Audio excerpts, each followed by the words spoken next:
On va parler de ce fameux retard français que tu as évoqué. Alors, est-ce qu'on a raison d'en parler? Est-ce que est-ce que c'est une réalité? C'est un enjeu, il faut qu'on le mesure. C'est vrai qu'il n'y a pas forcément beaucoup d'études. Il y en a une, effectivement, qu'on prend comme référence depuis un certain temps. Mais voilà. Donc, Pierre-Michel Attali, le retard français, et puis Laurent de Pommier-Coton de la Caisse des dépôts sur la manière dont la Caisse regarde ce modèle français à l'œuvre. Mais d'abord, une petite perspective internationale avec Pierre-Michel. Ok, merci Sébastien. Bonjour à tous. Donc déjà, je suis très heureux, moi aussi, d'être parmi vous aujourd'hui. J'ai eu des problèmes de train, mais j'ai pris un bon réseau au débit ou très haut débit, celui d'Arnaud Lucossi de TDF, que je remercie vivement, qui m'a permis donc d'arriver ici à l'heure. Effectivement, et Antoine l'a évoqué, sur le positionnement de la France, le retard français, est-ce qu'il faut se flageller ou non. Et Sébastien donc m'avait demandé quelques éléments de mise en perspective par rapport entre la France et puis d'autres pays. Donc je vais essayer de vous apporter quelques éléments. Moi, très simplement, ma position et ma vision, c'est justement qu'il faut être optimiste, qu'il ne faut pas s'auto-flageller, il ne faut pas tout le temps regarder ces indicateurs qui sont produits notamment par la Commission européenne ou par d'autres études. Je ne sais pas exactement comment est-ce qu'ils sont calculés, mais ce qui est certain, c'est que ça concerne quand même des indicateurs qui sont valables lorsqu'on regarde dans le rétroviseur, dans ce qui s'est fait ces dernières années, qui ne prennent pas forcément en compte ce qui va arriver avec tous les déploiements donc, publics ou privés. Donc je suis plutôt positif. Je dirais qu'il faut peut-être arrêter un peu là dans ce domaine comme dans d'autres, le French bashing. Par contre, il y a évidemment des points de vigilance et j'en dirais donc deux, trois mots. Alors sur les pays, sur l'Europe, déjà, on a quand même une structure au niveau du pays en termes démographiques, en termes de densité de population qui n'a rien à voir. Donc on est en densité de population à 117 habitants par kilomètre carré en France. On est à 230 en Allemagne, 270 au Royaume-Uni, 413 aux Pays-Bas. Donc on peut comprendre que c'est quand même beaucoup plus facile de se déployer en haut débit ou en très haut débit dans ces pays par rapport à la France où on a un habitat qui est quand même très dispersé et une densité qui finalement est assez moyenne. On a également un historique concernant par exemple les réseaux câblés qui est faible en France. On a un pourcentage de population qui était couverte par les réseaux câblés qui était de mémoire de moins de 50%, alors que si vous prenez l'Allemagne, on est quasiment à 100% de desserte câble, donc avec une grande facilité de modernisation des réseaux qui permet d'avoir rapidement du très haut débit, même si ce n'est pas du FTTH. Donc ça, c'est un point aussi à prendre en compte. Vous avez aussi une structure de ligne cuivre qui est quand même assez longue en France par rapport à ce qu'on a dans d'autres pays. Typiquement, la longueur moyenne au sous-répartiteur en France, c'est probablement de l'ordre de 700 à 800 mètres, 2 fois moins au Royaume-Uni ou en Allemagne, moins de 400 mètres. Donc une efficacité sur le cuivre avec le VDSL qui n'a rien à voir. Donc globalement, quand vous regardez les prises qui peuvent avoir du 30 mégas et plus, donc le seuil du très haut débit en Europe, forcément ces pays ont pu se moderniser beaucoup plus vite, à des coûts beaucoup moindres et sont mieux classés. Tout ça pour dire que c'est important de se benchmarker avec les autres pays. Bon, en même temps, il ne faut pas non plus comparer, à mon sens, les choux et les carottes. Voilà. Donc la fibre, ça me semble, moi, compte tenu justement de ces critères et ces caractéristiques du pays particulièrement adaptées, c'est bien sûr la techno la plus performante et ça marche au niveau commercial. L'ARCEP donc sort effectivement un observateur tous les 3 mois et on est de mémoire à peu près plus de 32 ou 33% d'abonnés FTTH sur le parc de prises déployées, y compris sur des prises très récentes qui ont été mises en service il y a 6 ou 8 mois. Donc ça marche en zone privée, dans les villes, mais aussi en zone rurale. Moi j'aime bien citer des noms et je m'en excuse parce que parfois c'est mal pris. Donc, vous avez des acteurs comme Vitis par exemple, qui a des très bons taux de pénétration sur certains réseaux d'initiatives publiques qui sont gérés par différents délégataires qui sont ici présents. présent. Donc ça marche et c'est important de le signaler, même si on n'a pas forcément encore effectivement les OSEN qui sont largement présents sur les RIP. Mais même avec des opérateurs de services alternatifs, on arrive à avoir des taux de pénétration intéressants et ça répond à une vraie demande. Donc ça, c'est positif, c'est important pour les financiers. On a globalement, sur la plupart des DSP, des taux de pénétration qui sont sur 1, 2, 3 ans meilleurs que ce qui était anticipé il y a 3 ou 4 années lors de la négociation des contrats. On est à des taux de pénétration à 10 ans qui facilement sont de 80, 85%, 90%. Donc effectivement, moi, là aussi, mon point de vue, c'est que la zone fibrée, c'est super bien, c'est super important, mais est-ce que vraiment on va en avoir besoin parce que le basculement, il se fait quand même assez rapidement au niveau commercial. Alors en termes de déploiement, par rapport à ce que je vous ai dit sur les autres pays, du coup, comme on a privilégié la fibre, comme les autres se sont appuyés davantage sur le câble ou sur le cuivre, on est largement en avance par rapport aux autres grands pays. Donc on est à peu près à un tiers des locaux qui sont raccordables en FTTH au niveau national. Vous prenez l'Allemagne, on doit être probablement à moins de 5% des locaux qui sont raccordables en FTTH. Le Royaume-Uni, entre 5 et 10%. Donc on est en avance parce qu'on a fait ce choix de la fibre et malgré les retards de déploiement, on est en avance.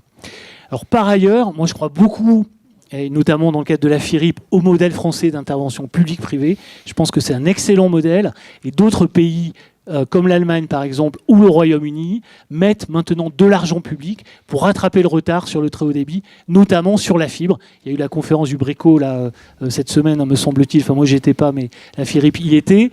Et voilà, là il y a des plans d'action publique pour rattraper ce retard. Il y en a aussi en Italie, plusieurs milliards d'euros.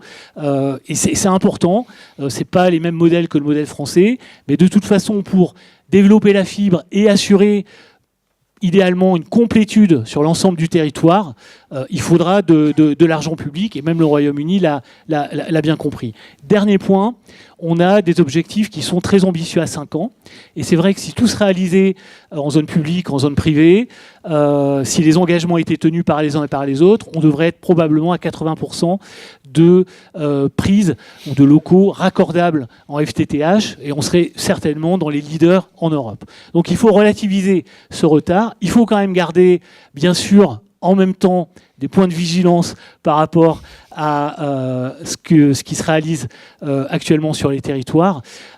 Zone très dense, ok, probablement ça va être fait dans les délais. Zone AM2I, 4,2 millions de prises desservies pour 13 millions de prises raccordables, 13 à 14 millions, disait Guillaume, à 2020, même en accélérant, même en allant très vite, je ne vois pas comment est-ce qu'on va aller faire à cette échéance.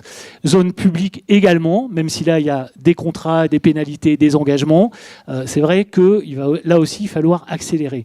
Tout ça dans un contexte de pénurie de ressources, de concepteurs, réalisateurs de réseaux qui sont plutôt en très forte activité, qui ont du mal à aller maintenant plus vite, et dans un contexte aussi qu'on est en train de mesurer avec la FIRIP, donc je vous donne rendez-vous le 7 juin prochain lors de la présentation de l'Observatoire FIRIP, une pénurie, alors réelle ou supposée, sur les câbles optiques. Alors très clairement, sur le prix des câbles, on commence à interviewer un certain nombre d'acteurs. On est à plus 20% sur les prix sur un an en moyenne. On est sur des délais d'approvisionnement en câbles optiques pour de nouvelles commandes qui sont fréquemment de 9 à 12 mois. On a en plus, grâce à toute notre aéropage d'experts techniques qui sont remarquables. On est quasiment le seul pays à privilégier la fibre. Alors j'ai appris ça moi, mais la G657A2 depuis la collecte jusqu'au transport, en passant par la distribution, ce qu'on ne trouve quasiment qu'en France, alors qu'à l'étranger, la plupart, au moins sur la collecte, sont sur du G652D. On est quasiment les seuls à avoir développé la microgaine, le microtubage, alors que les autres sont sur du loose tube qu'on trouve très largement ailleurs, mais donc beaucoup moins en France parce que le marché intéresse beaucoup moins les câbliers mondiaux. Et tout ça dans un contexte où, quand vous prenez tout ce que va déployer en fibre optique, le seul opérateur qui est China Mobile pour la Chine, ces seuls besoins de déploiement sur 2018, ça va représenter 2 fois les besoins de déploiement en fibre optique de l'ensemble des USA et de l'Europe. Donc c'est sûr que les câbliers vont d'abord regarder le marché chinois, avant ensuite éventuellement de regarder le marché américain, l'Europe et la France, qui a un gros marché, mais qui a des spécifications et des spécificités sur le type de fibre utilisée qui semblent quand même assez particulières de ce que j'ai pu comprendre. Voilà. Dernier point sur la vigilance à avoir, mais Antoine en a parlé largement, c'est qu'on est quand même tous tributaires sur la zone privée, la zone AMI, la zone AMEL, de la du bon pouvoir d'application du L3313. Donc, est-ce que vraiment ça aura une force juridique? Est-ce que vraiment on pourra traiter les détails, car le diable est toujours dans les détails, et par exemple bien travailler sur la complétude sur un territoire donné, comme dans les RIP, ou dans la plupart des RIP, on est à 100% ou 98% de desserte, et est-ce que là on n'aura pas un taux de chute de 10, 15, 20% sur des prises difficiles sur ces zones privées? Moi, je demande à voir les courriers, je demande à voir les engagements, mais d'ailleurs, je les prends volontiers, Antoine. Mais ça, je pense qu'il faut être vigilant. C'est prévu, me semble-t-il, sur le L3313 et ses évolutions, dont la loi Elan, dans le projet de loi Elan, c'est prévu dans la PPL du sénateur Chaise. Il faut peut-être faire converger les deux, mais en tout cas, ne pas se planter à ce niveau-là pour avoir de vrais engagements et pas, pardonnez-moi l'expression, de l'enfumage sur ce plan comme on en a tous connu dans le passé.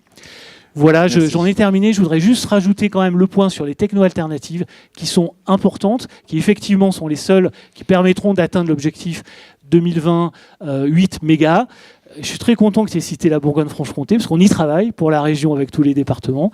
Je suis très content que ce soit la première région qui se voit attribuer cette première licence ARCEP, nouvelle formule, dans la bande des 3.4 gigas. Et effectivement, sur cette région, malgré les déploiements FTTH qui se font, en 2020, vous aurez à peu près 100 000 locaux qui n'auront pas du 8 mégas par les déploiements filaires, et la moitié de ces locaux pourraient être traités par du THD radio, en modernisant donc leur réseau WiMAX. Donc c'est pas négligeable, et il faut aussi mobiliser ces technologies. Voilà. Merci Pierre-Michel, merci beaucoup. Le modèle français, effectivement, Laurent de Pommier-Coton. Donc si on a bien compris, Pierre-Michel, notre retard d'aujourd'hui est notre avance de demain? Sans doute. Moi je voudrais dire que ce qui me vaut le plaisir d'être devant vous aujourd'hui, c'est la défection de ma patronne Gabrielle Gauthet, qui était un habitué de ce séminaire et qui avait une très grosse contrainte d'agenda, donc qui m'a demandé de la remplacer. Et alors j'en suis particulièrement heureux, parce que cette session-là de mars 2018, nous pouvons célébrer une année historique, qui a été l'année 2017, année historique pour les RIP, puisque nous, à la Caisse des dépôts, on suit évidemment avec beaucoup d'attention tous les contrats de RIP attribués. Et selon nos pointages, on est passé de 40% de la zone RIP attribuée à des différents contrats d'exploitation de RIP à 70% en nombre de prises l'année dernière. Donc ça a été vraiment une année historique. Il n'y en aura plus comme ça, il n'y en avait pas eu avant, il y en aura plus après. 30% en gros de la zone RIP qui a fait l'objet de contrats d'exploitation attribués l'année dernière. C'est vraiment historique. Et c'est quand même absolument remarquable que les collectivités soient arrivées à ce niveau d'attribution, parce qu'il faut quand même réaliser que les collectivités, elles ont découvert le métier de la construction de réseaux, en particulier la construction de réseaux de desserte, ce qui n'est pas quand même si simple que ça. Elles doivent passer par des processus hyper lourds, elles sont passées par des schémas directeurs, il y en a souvent un, puis un deuxième, et puis ensuite les DSP, ça dure 18 mois. Bon, enfin, on voit arriver, on arrive au bout de tout ce travail dont les collectivités, pour la plupart en tout cas, se sont saisies et qu'elles ont remarquablement conduit. Donc je pense que toute la communauté des RIP peut être extrêmement fière de ce résultat. Alors, donc ça, ce sont les contrats qui ont été passés. Maintenant, on est dans la construction. Hein. Alors, bon, selon les derniers pointages, il y aura à peu près 1 million de prises construites sur les RIP actuellement. Ce qu'on prévoit, là, toujours avec nos pointages, c'est qu'il y en aura à peu près 1,6 qui devraient être construites cette année, et puis qu'on va continuer. Alors là, il va y avoir des années historiques devant nous en construction. Ça va continuer à monter. 2018, 2019, 2020, 2021. Là, on devrait construire plus de 2 millions de prises par an sur les RIP. Donc, ça va être des années de construction de folie. Alors, surtout que j'ai entendu Antoine qui a rappelé que l'État maintenait la pression sur les opérateurs qui ont pris des engagements en zone AMI. Comme tu l'as rappelé, Pierre-Michel, actuellement sur les zones AMI, bon, on est à peu près, donc tu as donné les chiffres en millions de prises. Moi, je les ai en pourcentage, c'est 32% hein, de la zone AMI qui est, selon les derniers chiffres publiés à fin 2017. Donc, sur des engagements pris en 2011, on voit qu'il nous reste donc 2018, 2019, 2020. Ça va être très compliqué et notamment sur un plan industriel, ça va être donc très très compliqué parce que là, on a à la fois les vagues, une vague de construction de RIP et une vague de construction donc en zone AMI qui va être une vraie déferlante. Alors surtout quand on parle, on considère des nombres de prises, parce que quand on regarde ce qui a été fait en zone AMI jusqu'ici, quand même, il s'agissait de prises plutôt moins chères que celles qui restent à faire, donc des prises plus compliquées, donc plus d'efforts industriels pour les prises qui viennent. Bon voilà, enfin dans la salle, il y a un certain nombre de constructeurs et d'équipementiers qui vous pouvez vous frotter les mains parce que là, je pense que vous allez avoir des clients à vos pieds. Nous, Caisse des dépôts, on a investi dans un grand nombre de des RIP là qui sont en cours de déploiement. À peu près, nous on a investi dans des RIP qui représentent à peu près la moitié des prises attribuées.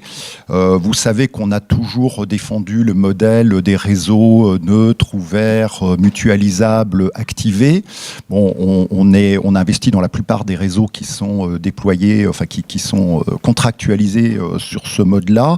On est content de voir que ce modèle finalement a convaincu les collectivités, puisque à peu près 60% des prises contractualisées sur les RIP sont contractualisées donc dans ce modèle de réseau neutre, ouvert, mutualisable. Et activé. Voilà, bon, qu'est-ce que je peux vous dire de plus à ce stade je crois que je vous ai délivré l'essentiel de ce que je comptais vous dire ce matin. Peut-être un mot quand même comme Antoine sur le mobile.